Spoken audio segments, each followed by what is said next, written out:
আসসালামু আলাইকুম। Easy job চ্যানেলে আপনাদের সবাইকে স্বাগত জানাচ্ছি। রিসেন্টলি আমি আপনাদেরকে পুলিশের এসআই পজিশনে জব সার্কুলারটি প্রোভাইড করেছি এবং এখানে জানিয়ে দিব পুলিশের এসআই নিয়োগের প্রস্তুতি নেবেন যেভাবে। অর্থাৎ এই সার্কুলার যে আপনাদের প্রোভাইড করেছে এবং সার্কুলারে ডেফিনেটলি আপনারা অ্যাপ্লাই করবেন এবং অ্যাপ্লাই করার পর কিভাবে এখানে আপনি প্রস্তুতি নেবেন আবেদন করার জন্য বা কিভাবে নিজেকে প্রিপেয়ার করবেন সে বিষয়ে সমস্ত ডিটেলস জানিয়ে দিব। আশা করি এই ভিডিওটি দেখলে আপনার অনেকটাই উপকার হবে। তো তার আগে বলবো, আপনি যদি এই চ্যানেলে নতুন হয়ে থাকেন তাহলে অবশ্যই চ্যানেলটি সাবস্ক্রাইব করে পাশে থাকা বেল বাটনটি প্রেস করে সঙ্গেই থাকুন। আমি আপনাদেরকে সমস্ত ডিটেলস ইনফরমেশন জানিয়ে দিচ্ছি। এখানে পুলিশ এসআই নিয়োগের প্রস্তুতি নেবেন যেভাবে। সম্প্রতি বাংলাদেশ পুলিশ উপপরিদর্শক এসআই নিরস্ত্র পদে জনবল নিয়োগের বিজ্ঞপ্তি প্রকাশ করা হয়েছে। আবেদন চলবে 20 অক্টোবর পর্যন্ত।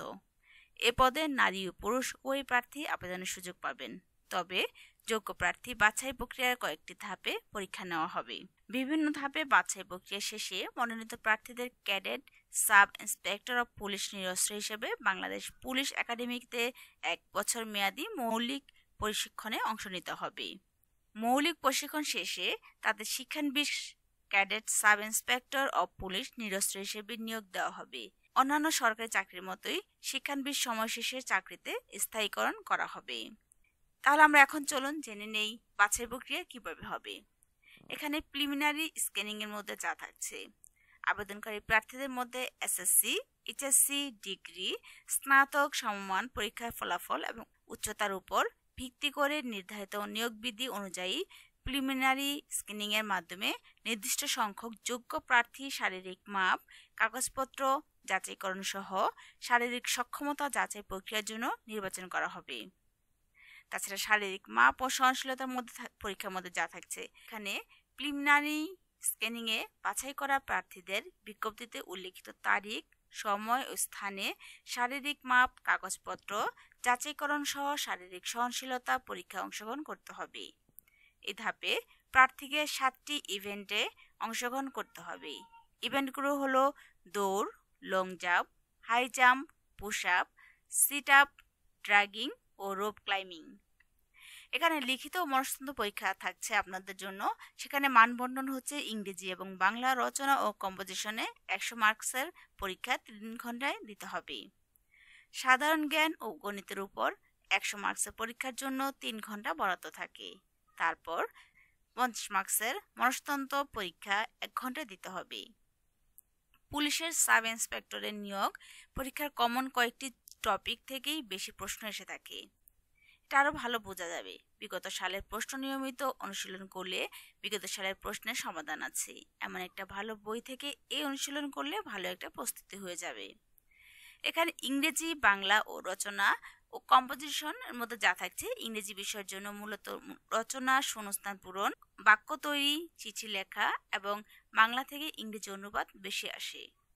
রচনার জন্য সমসাময়িক আলোচিত বিষয় পড়তে পারেন, তাই মনোযোগ দিয়ে নিয়মিত পত্রিকা পড়তে হবে। পত্রিকা থেকে গুরুত্বপূর্ণ ডেটা ও লেখা নোট করে রাখতে হবে। এখানে অনুবাদ অংশে ভালো করার জন্য ইংরেজি পত্রিকা থেকে নিজে নিজে বাংলা করার চেষ্টা করতে হবে।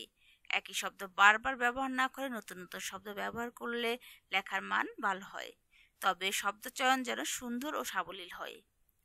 বাংলা রচনা ও কম্পোজিশন অংশে গত বছরগুলোতে যে বিষয়গুলো বেশি এসেছে সেগুলো হলো রচনা, ভাব সম্প্রসারণ, পত্রলিখন, এক কথায় প্রকাশ, বাগধারা, সমাস, কারক, বিভক্তি ও ইংরেজি থেকে বাংলা অনুবাদ।